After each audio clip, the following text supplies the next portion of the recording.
अचानक मुझे ख्याल आया कि अगर मैं नागिन को डस दूं तो ये बात यकीनी है कि सांप का जहर इसे हलाक नहीं कर सकता है। जैसे मुझे अगर कोई सांप काटता तो मैं भी हलाक नहीं हो सकता था। हो सकता है मेरे जहर के असर से नागिन दुर्गा की याददाश्त वापिस आ जाए। ये अंधेरे में तीर चलाने वाली बात थी। हो सकता था कि ठीक तीर निशाने पर लगे। इसके इम्कानात 100 में से 1% थे, लेकिन मैं 1% को आजमाना चाहता था। नागिन दुर्गा सामने वाले सोफे पर बड़े अंदाजे दिलरुबाई से साड़ी संभाल कर बैठी दीवार पर लगी तस्वीरों को और कभी छत को देख रही थी। मैं वक्त जाया करने की पोजीशन में नहीं था। मैं रेंगता हुआ सोफे के पीछे आ गया। नागिन दुर्गा सोफे पर बाजू फैलाए हुए थी। इसका बाजू आस्तीन से नीचे तक उरिया था। यही मेरा टारगेट था। मैं सोफे की पुश्त पर चढ़ गया और मजीद कुछ सोचे समझे बगैर नागिन दुर्गा के बाजू पर डस दिया। नागिन दुर्गा ने जल्दी से अपना बाजू झटक कर उठा लिया और उठ खड़ी हो गई। वो पीछे देखने लगी। मैं इतने में सोफे की ओट में हो गया था। नागिन दुर्गा अपने बाजू को गौर से देख रही थी। फिर एक अजीब बात हो गई। अचानक नागिन दुर्गा मेरी आंखों के सामने से गायब हो गई। मैं उछलकर सोफे के ऊपर आ गया। मुझे मालूम था कि क्या हो गया है। मैंने देखा कि नागिन दुर्गा की जगह एक छोटा सांप सोफे के करीब कालीन पर बैठा मेरी तरफ देख रहा था। मुझे नागिन दुर्गा के सांप के जिस्म की तेज बू आने लगी। नागिन दुर्गा सांप का रूप इख्तियार कर चुकी थी। मैंने इंसानी आवाज में कहा, दुर्गा दुर्गा मैं करमदाद हूँ। नागिन दुर्गा तेजी से रेंग कर मेरे पास आ गई और औरत की आवाज में बोली, हे भगवान करमदाद मैं कहाँ हूँ। मैंने कहा, यह लंबी कहानी है, फिर बताऊंगा। अभी तुम मेरे साथ एक जगह छुप जाओ, जल्दी करो, वो लोग आ रहे हैं। मुझे मद्रासी दलाल जैकी और वीरू चाचा की आवाज़ें सुनाई दी जो कमरे में वापिस आ रहे थे। नागिन दुर्गा जल्दी से मेरे साथ रेंग कर बड़ी अलमारी की ओट में हो गई। तीनों आदमी अंदर आकर हैरानी से इधर उधर देखने लगे। मद्रासी दलाल ने पूछा, वो चंदा कहाँ चली गई है जी। वीरू और जैकी घबरा सी गए। वीरू ने कहा, यहीं कहीं होगी, कहाँ जा सकती है। फिर उन्होंने नागिन दुर्गा को चंदा रानी कहकर आवाज़ें देनी शुरू कर दी। मगर नागिन दुर्गा वहाँ औरत के रूप में होती तो इन्हें दिखाई देती। वो तो सांप की शक्ल में मेरे साथ छुपी हुई थी। मेरा चलाया हुआ तीर अंधेरे में ठीक निशाने पर जाकर लगा था और नागिन दुर्गा की याददाश्त वापिस आ गई थी। इसने अपने आप को पहचान लिया था।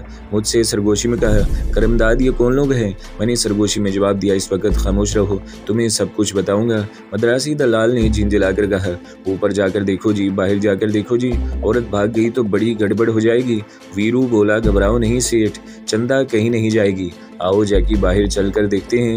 वो दोनों बाहर गए तो मद्रासी दलाल भी बिड़बिड़ाता हुआ इनके पीछे बाहर निकल गया। नागिन दुर्गा ने सरगोशी में कहा, करमदाद ये सब कुछ क्या हो रहा है। मैंने इसे कहा, मेरे साथ आ जाओ, हमें यहाँ से निकलना है।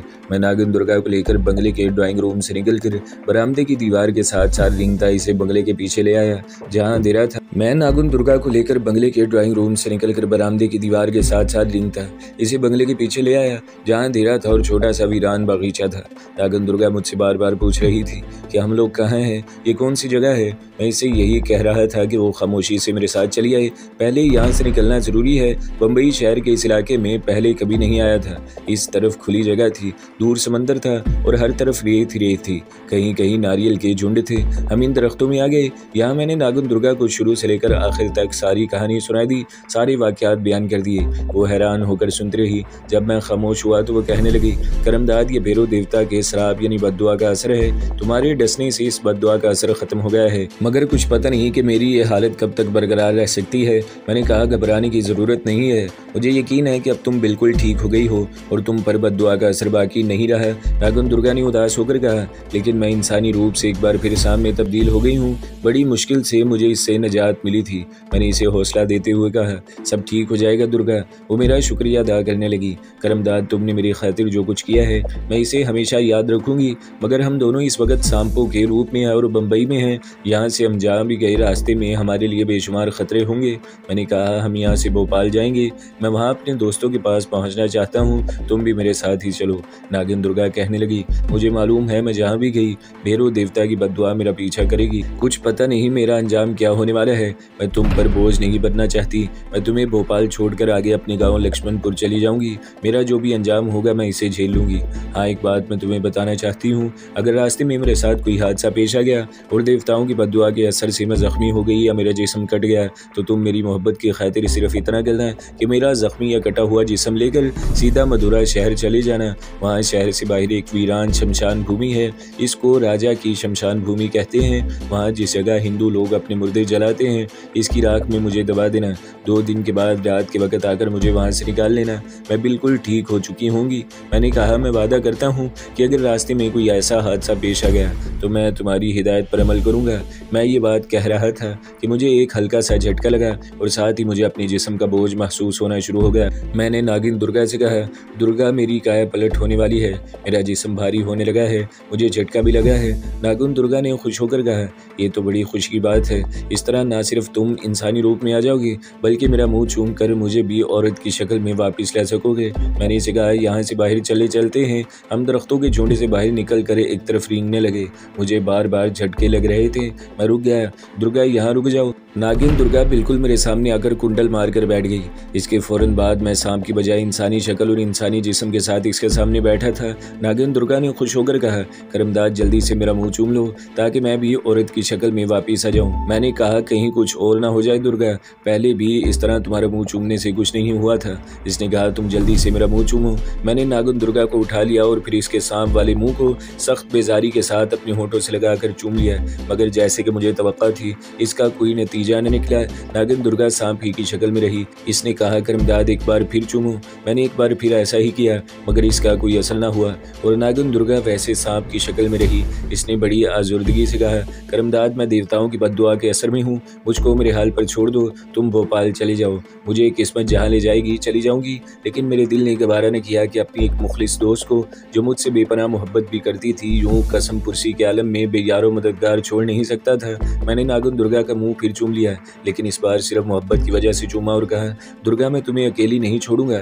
एक तरफ तुम्हारे देवता तुम्हारे दुश्मन हैं, दूसरी तरफ दुनिया वाले तुम्हें मारने को दौड़ेंगे। तुम मेरे साथ चलोगी, जहाँ मैं रहूंगा तुम भी इस वक्त तक मेरे साथ रहोगी, जब तक तुम अपनी असल शक्ल में वापस नहीं आ जाती, फिर मैं तुम्हें खुद तुम्हारे गाँव छोड़ाऊंगा। मैंने नागिन दुर्गा को अपनी जैकेट की बाहर वाली जेब में डाला और जिस तरफ बम्बई शहर की रोशनियां नजर आ रही थी इस तरफ चल पड़ा। मैदान पार करके मैं बड़ी सड़क पर आया तो वहाँ मैंने जैकी और वीरू चाचा को देखा जो नागिन दुर्गा यानी चंदा की तलाश में नाकाम होकर एक तरफ खड़े थे। मैं इनके करीब से गुजर गया। इन्हें मालूम ही नहीं था कि जिस औरत की तलाश में वो पागलों की तरह भटकते फिर रहे हैं वो इस वक्त मेरी जेब में है। इस वक्त अगर मैं सांप के रूप में होता तो इन बदमाशों को कभी जिंदा न छोड़ता। मैंने अपनी जैकेट की जेब में हाथ डालकर देखा, मेरी जेब में कोई पैसा नहीं था। नागिन दुर्गा मेरी जेब में से सर थोड़ा सा बाहर निकाले हुए थी। इसने जैकी और वीरू चाचा के करीब से गुजरते हुए इन्हें बिल्कुल नहीं पहचाना था। मैंने इससे कहा, अभी जो दो आदमी पीछे फुटपाथ पर खड़े थे जानती हो वो कौन लोग हैं? नागिन दुर्गा ने कहा, मालूम नहीं कौन थे वो। मैंने कहा, बस कोई थे, अब इन बातों में कुछ नहीं रखा। वो जिद करने लगी। आखिर मैंने इसे बता दिया कि वो वीरू चाचा और जैकी थे। दुर्गा नागिन ने कहा, करमदाद तुम्हें खुदा की कसम है यहीं ठहर जाओ। मैं जरा ठहरा तो नागिन दुर्गा बिजली की तरह मेरी जेब में से उछलकर सड़क पर गिरी और फुटपाथ की रोशनी में मैंने इसे वीरू चाचा और जैकी की तरफ दौड़ते देखा। मैं समझ गया कि वो क्या करने जा रही है। जैकी और वीरू फुटपाथ पर आहिस्ता आहिस्ता वापस जा रहे थे।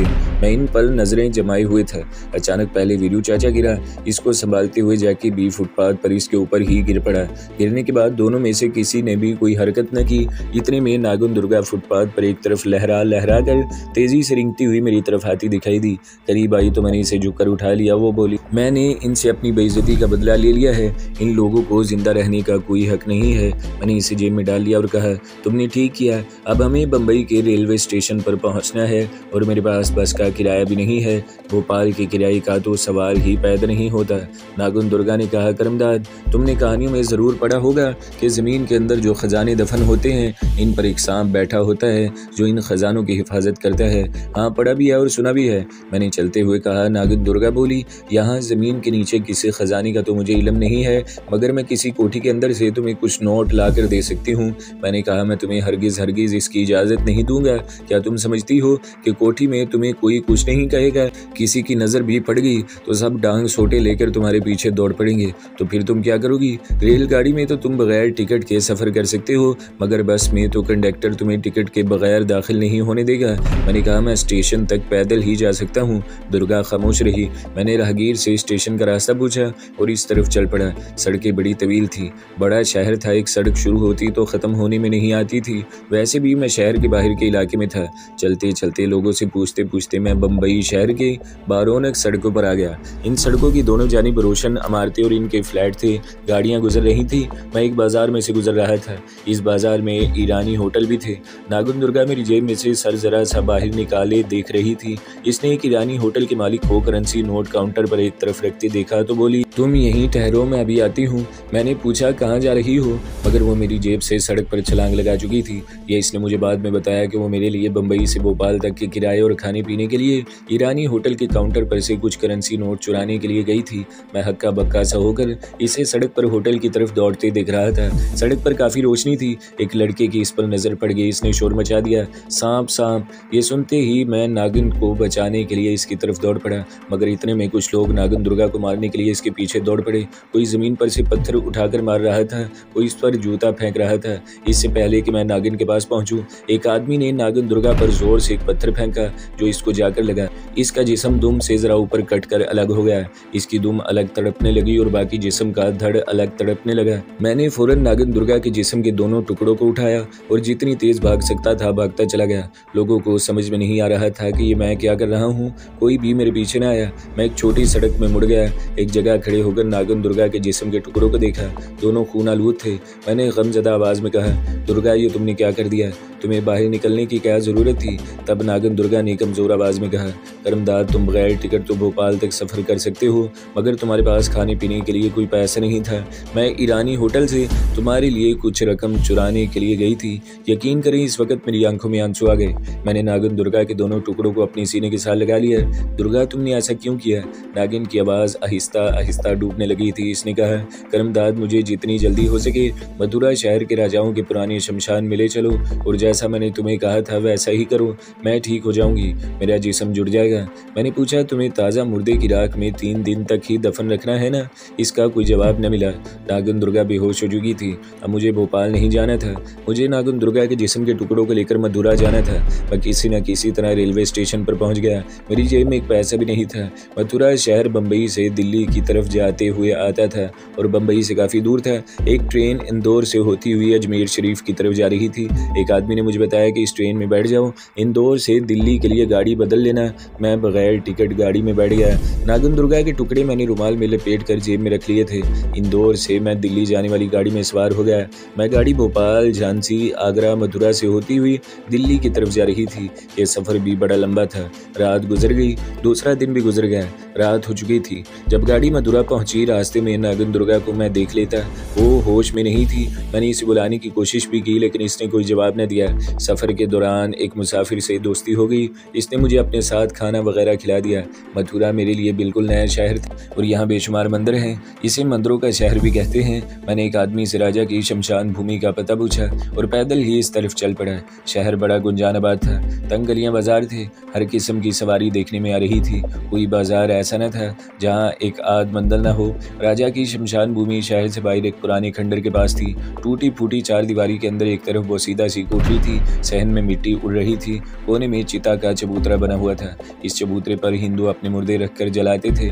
जिस तरह मुसलमानों के कब्रिस्तान में गोरकन होते हैं, इस तरह हिंदुओं की शमशान भूमि में भी मुर्दे जलाने वाले होते हैं। इन्हें शमशान के बावे कहते हैं। ये मुझे पहले से मालूम था। मैं शमशान घाट के दरवाजे के सामने एक दरख्त के नीचे बैठ गया। नागन दुर्गा ने कहा कि मेरे जख्मी जिस्म को किसी ताज़े मुर्दे की ठंडी राख में दबाना और फिर 3 दिन बाद आकर निकालना। मैं किसी नए मुर्दे की अर्थी के इंतजार में था। इतने बड़े शहर में मुर्दे आते ही रहते होंगे। मैं काफ़ी देर तक बैठा रहा। अंधेरा बढ़ता जा रहा था। कोठरी में भी अंधेरा था। नागन दुर्गा ने मुझे ये भी बताया था कि इस शमशान घाट पर कभी कभार ही कोई मुर्दा लाया जाता है। इत्फाक से करती आ गई। मुर्दे को बांस के बने हुए भोपान पर रखा हुआ था। इसके रिश्तेदार, दोस्त, अहबाब राम राम करते साथ चल रहे थे। मुर्दे को चिता पर रख दिया गया। देर तक मुख्तलिफ रस्में अदा की जाती रहीं। एक बाबा भी कहीं से आ गया। मुर्दे की चिता तैयार की गई, फिर इसे नजरे आतिश कर दिया गया। मैंने सोचा कि मुर्दे की राख सुबह से पहले ठंडी नहीं होगी। चुनाचा मैं वहां से वापस आ गया। मुझे सख्त भूख लग रही थी। मैं शहर की गुंजान आबादी वाले एक मंदिर में आ गया। वहाँ यात्रियों को भोजन पानी कराया जा रहा था। मैंने भी यात्रियों के साथ बैठकर थोड़ा सा खाना खाया और यात्रियों के आश्रम में जाकर दरी पर लेट गया। मैंने अपना हाथ इस जेब पर डाला हुआ था जिसमें नागन दुर्गा के जिस्म के टुकड़े रुमाल में लिपटे हुए थे। मैंने हाथ जेब के अंदर इसलिए रखा हुआ था कि अगर मुझे नींद आ जाए तो कोई मेरी जेब में से रुमाल में लपेटी हुई कभी नागन दुर्गा को कोई कीमती चीज समझकर चुरा न ले। नींद ने आना ही था। मुझ पर भी रात गहरी हो जाने के बाद नींद का गलबा हो गया और मैं सो गया। सुबह इस वक्त आंख खुली जब दिन काफी निकल आया था। मंदिर के सदाव्रत से ही नाश्ता किया और शमशान घाट की तरफ रवाना हो गया। शमशान घाट का चबूतरा करीब ही था। मुर्दे के लवाहिकीन इसकी हड्डियां, जिनको वो फूल कहते हैं, इकट्ठी करके ले जा चुके थे। चबूतरे पर सिर्फ राख ही बिखरी हुई थी। कोई आदमी इधर उधर दिखाई नहीं देता था। मैं चिता के चबूतरे पर चढ़कर बैठ गया। राख को कुरेद कर देखा। राख ठंडी हो चुकी थी। मैंने इर्द गिर्द का जायजा लिया, वहाँ कोई नहीं था। मैंने जेब से रुमाल निकाला, इसमें से नागन दुर्गा के कटे हुए सांप के दोनों टुकड़ों को गौर से देखा। मुझे महसूस हुआ कि नागन दुर्गा मर चुकी है, क्योंकि इसका जिस्म आहिस्ता आहिस्ता नीला पड़ने लगा था। मुझे वहम सा होने लगा कि नागन दुर्गा कहीं मर तो नहीं गई। मैंने वैसे ही किया जैसा नागन दुर्गा ने मुझे हिदायत की थी। मैंने एक तरफ से काफी राख कुरेद कर हटाई और दुर्गा सांप के जिस्म के दोनों टुकड़े रखकर ऊपर अच्छी तरह से राख डालकर इन्हें ढांप दिया। अब मुझे इसकी खबरगिरी भी करनी थी। मुझे सिर्फ एक ही डर लगा था कि अगर इस दौरान किसी दूसरे मुर्दे की अर्थी आ गई और इसे चिता पर रखकर नजर आतश किया गया तो नागन दुर्गा के जिस्म के टुकड़े इसके साथ ही जलकर राख हो जाएंगे। अगरचे दुर्गा ने मुझे कहा था कि इस मरगट में कभी कभार ही कोई मुर्दा लाया जाता है जिसका ताल्लुक कदीम राजाओं के खानदान से होता है, फिर भी कोई अर्थी मुर्दे को लेकर आ सकती थी। राजाओं के कदीम खानदान वालों में भी कोई ना कोई मरता ही होगा। मैं देर तक शमशान घाट यानी मरगट की चारदीवारी के अंदर एक तरफ होकर बैठा रहा। दोपहर के वक्त थोड़ी देर के लिए उठकर मंदिर में गया, लंगर पर खाना खाया और फिर वापिस आकर शमशान घाट में बैठ गया। इसी तरह रात को भी मंदिर से खाना खाकर वापिस आ गया। रात मरगट में गुजारनी मुश्किल थी। यह ख्याल भी था कि मैं अगर वापिस चला गया तो पीछे किसी मुर्दे की अर्थी ना आ जाए। रात काफी देर तक वहीं बैठा रहा। इसके बाद जाने लगा तो किसी तरफ से निकलकर एक काला बजंग दुबला पतला आदमी मेरे सामने आ गया। पहले तो वो कोई मुझे बदरू लगी। कहने लगा, बाबू मैं देख रहा हूँ तुम सुबह से यहाँ बैठे हो, तुम किसकी राह देख रहे हो? यहाँ तो मुर्दों के भोपान भी कभी कभी ही आते हैं। इसने मुझे वो बात बता दी जो मैं इससे पूछना चाहता था। मैंने कहा, भैया मेरी माता जी को यहाँ जलाया गया था। इसने मुझे कहा है कि अगर मैं 3 रातें यहाँ आकर बैठूँ तो माता जी की आत्मा मुझे दर्शन देगी। वो आदमी हंस पड़ा, कहने लगा, भैया मैं यहाँ का बाबा हूँ, 20 बरस से यहाँ मुर्दे जला रहा हूँ। मुझे तो आज तक किसी की आत्मा यहाँ दिखाई नहीं दी। जाओ अपने घर जाकर आराम करो। मैंने कहा, नहीं भैया मैं 3 दिन पूरे करके ही जाऊँगा। मुझे अपने माता जी से बड़ी मोहब्बत थी। मेरा विश्वास है कि इनकी आत्मा मुझे दर्शन देने ज़रूर आएंगी। बाबा मेरे पास ही बैठकर बीड़ी पीने लगा। बोला, अपनी माता से सभी को प्यार होता है। तुमने विश्वास की बात की है तो मैं तुम्हें यहाँ बैठने से मना नहीं करूँगा। मैंने इससे बातें शुरू कर दी। इससे मज़ीद वजाहत की खातिर पूछा, हम लोग सूरज हंसी गोद के हैं। हम दिल्ली से मथुरा आए थे कि माता जी बीमार होकर स्वर्गवास हो गई। यहाँ मालूम हुआ कि एक शमशान घाट है जहाँ पुराने सूरज हंसी राजा महाराजाओं के रिश्तेदारों की अर्थियाँ जलाई जाती हैं। चुनाचा हमने माता जी के भोपान को यहाँ लाकर जलाया। ये बताओ भैया कि यहाँ दिन में 2-1 अर्थियाँ तो ज़रूर आती होंगी। बाबा कहने लगा, यहाँ सिर्फ सूरज हंसी राजाओं की गोद के मुर्दों को जलाया जाता है और महीने में 1 आध अर्थी ही आती है। मुझे इत्मीनान हो गया। मैंने उठते हुए कहा, अच्छा भैया मैं घर चलता हूँ, कल रात फिर आऊँगा, शायद माता जी की आत्मा दर्शन देने आ जाए। वो हंसने लगा, फिर संजीदगी से कहने लगा, भगवान की लीला न्यारी है भैया, मैं भी चलता हूँ। यहाँ से कुछ दूर मेरी कोठरी है, किसी चीज़ की ज़रूरत हो तो मेरे पास आ जाना। मैंने कहा, शुक्रिया भैया। शमशान का बाबा दूसरी तरफ चल दिया। मैं शमशान के पुराने दरवाजे में से गुजर कर शहर की तरफ चल पड़ा। वो रात भी मैंने मंदिर में गुजार दी।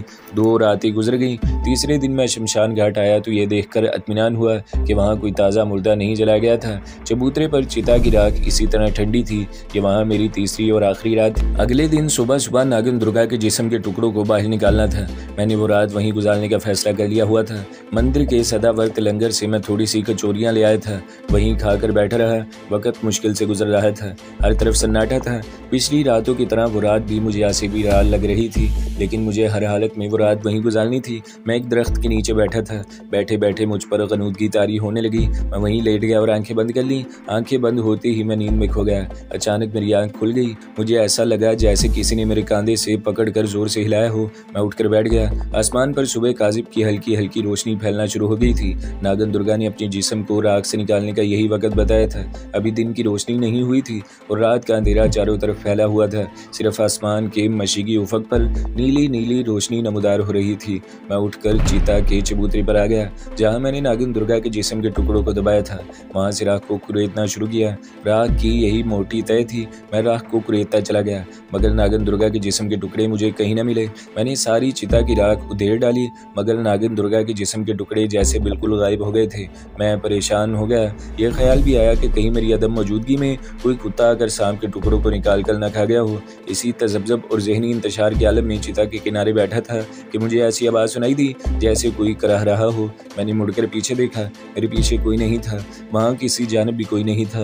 माहौल पर गहरी खामोशी छाई हुई थी। सिर्फ शहर की जानिब से मंदिरों की घंटियों की आवाज़ें किसी वक्त आ जाती थी। मैंने एक बार फिर चिता की सारी राख को खंगाल डाला। नागिन दुर्गा के जिस्म के टुकड़े अब भी न मिले। इतने में वही दर्दनाक कराह की आवाज़ फिर सुनाई दी। मैं गौर से आवाज़ को सुनने की कोशिश करने लगा। आवाज़ 2-3 बार सुनाई दी, खामोश हो गई। मुझे ऐसा लगा जैसे ये नागिन दुर्गा की आवाज़ थी। मैंने आहिस्ता से इसे पुकारा, दुर्गा दुर्गा, क्या ये तुम हो? दुर्गा की नहीफ और बहुत मदम आवाज़ आई, करमदाद यहाँ से चले जाओ चले जाओ। और वो फिर यूं आहिस्ता आहिस्ता कराहने लगी जैसे इंतहाई तकलीफ़ की हालत में हो। मैंने फ़ौरन कहा, दुर्गा मैं तुम्हें इस हालत में छोड़कर नहीं जाऊँगा। मुझे बताओ कि तुम कहाँ हो और इस तरह क्यों कराह रही हो। इस नागिन दुर्गा की आवाज़ बड़ी दूर से आई, करमदाद चले जाओ, भगवान के लिए चले जाओ। और आहिस्ता आहिस्ता इसकी आवाज़ डूब कर गायब हो गई। तब मुझे वहाँ खौफ सा महसूस होने लगा। मैं चबूतरे से उतर गया और शमशान घाट के शकिस्ता दरवाजे की तरफ बढ़ा। जैसे ही मैं दरवाजे से बाहर निकला, मेरे सामने वही काला बजंग बाबा खड़ा था। अंधेरे में इसका रंग और ज़्यादा स्याह हो रहा था। वो हंसा तो मुझे इसके टेढ़े दांत नजर आए। कहने लगा, माता जी की आत्मा के दर्शन हो गए। मैंने खुश्क होंठों पर जुबान फेरते हुए कहा, हाँ हाँ, दर्शन हो गए माता जी के। इसने इसी तरह मुस्कुराते हुए कहा, क्या कहा माता जी ने? मैंने इससे पीछा छुड़ाते हुए कहा, माता जी ने कहा है कि अब यहाँ मत आना, मैं बिल्कुल ठीक हूँ। बाबा बोला, तुम पर भगवान ने खास कृपा की है मूर्ख, तुम्हारी जगह कोई और होता तो अब तक मर चुका होता। मैंने कहा, हाँ भैया, भगवान की बड़ी कृपा है, अच्छा राम राम। और मैं तेज़ तेज़ कदम उठाता शहर की तरफ चल पड़ा। सूरज निकलने से पहले मैं इस मंदिर में पहुँच गया जहाँ मैं रात को आकर सो जाया करता था और जिसके लंगर से मैं पूरियाँ कचौरियाँ वगैरह भी खाया करता था। मैं वहाँ हिंदू बनकर रह रहा था। चुनाचा मंदिर के दरवाजे में से गुजरते हुए मैं भी दूसरे पुजारियों की तरह छत के साथ लटकती घंटियों को हाथ मार कर बजा देता था। यहाँ यात्रियों के लिए एक लंबी बैरक सी बनी हुई थी। दूसरे यात्री भी रात को यहीं सोते थे। मैं अपनी जगह पर आकर बैठ गया और सोचने लगा कि नागिन दुर्गा जरूर किसी अजाब में मुब्तला हो गई है। मैं दिल में इस मनहूस देवता को बुरा भला कहने लगा जिसकी बद्दुआ नागिन दुर्गा को लग गई थी। तो दोस्तों, अगली किस्त सुनने के लिए हमारे चैनल को ज़रूर सब्सक्राइब करें, वीडियो को लाइक करें और बेल के आइकन पर भी क्लिक कर दें ताकि हर जो आने वाली वीडियोज़ हैं वो आपको सबसे पहले मिलती रहें।